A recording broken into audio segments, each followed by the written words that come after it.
ចាបងប្អូនថ្ងៃនេះមានអ៊ំស្រីម្នាក់គាត់ដាក់លក់របស់របរចាស់ហើយបន្ទាប់ពីដាក់លក់របស់របរអស់នឹងហើយគឺគាត់ដាក់លក់ផ្ទះនឹងតែម្ដងដោយសារថាគាត់ពិការហើយគាត់មានជំងឺអញ្ចឹងក៏ត្រូវស្នាក់នៅមណ្ឌលចាស់ជរាមានពេទ្យគេមើលថែអញ្ចឹងទៅហើយខ្ញុំនេះគិតថាថ្ងៃនោះក៏ទៅលេងគេដែរទៅដើម្បីចង់ដឹងផងថាការរស់នៅប្រទេសបារាំងហ្នឹងគេធ្វើអីខ្លះចេះតែចង់ដឹងឲ្យតែមានកម្មវិធីអីគឺថាមិនឲ្យចោលតែម្ដងចូលចិត្តដើរមើលគេហើយថ្ងៃហ្នឹងគឺថាគេបើកលក់ម៉ោង1អញ្ចឹងទៅនិយាយអូយចាស់ហ្នឹងគាត់ទៅដល់មុនខ្ញុំទៀតខ្ញុំម៉ោង1កន្លះបានទៅដល់ពួកគាត់មានណាម៉ោង1 2:10ជាងគាត់ទៅដល់មុនយើងហ្មងហើយអញ្ចឹងយើងអត់មានបានអីទេដោយសារគាត់អ្នកទៅមុនគាត់បានអារបស់របរល្អហ្នឹងហើយខ្ញុំទៅតែយឺតជាងគេតែកន្លះម៉ោងសោះគេយកអស់ហើយចាហើយទេបារាំងហ្នឹងគឺគាត់ទាំងចាស់និយាយទៅភាគច្រើនចាស់ហ្មងគឺគាត់ចូលចិត្តរបស់របរបុរាណហើយជាទូទៅយើងដឹងហើយថាបារាំងចូលចិត្តតែរបស់បុរាណចូលចិត្តថែរក្សារបស់ចាស់ហើយមានការចាយវាយរបស់គេក៏មានរបៀបអីអញ្ចឹងទៅ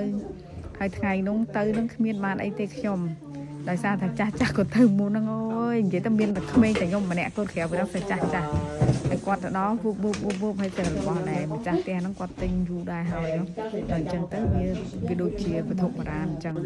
ហើយជាទូទៅនៅហើយបារាំងគឺគាត់ចូលចិត្តដែរហើយអញ្ចឹងពេលខ្លះយើងគិតថា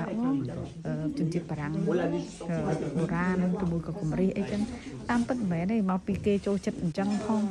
វាថាជាតិសាសគេយើងនិយាយចេះចោះជាតិសាសគេចូលចិត្តអញ្ចឹងហើយយើងអ្នកខ្លះក៏មានអ្នករក្សាអញ្ចឹងទៅមានអ្នកខ្លះក៏ខ្ជះខ្ជាយអញ្ចឹងទៅវាពិបាកថាដែរដោយសារថាជាតិសាសមួយវាមិនដូចគ្នាទេ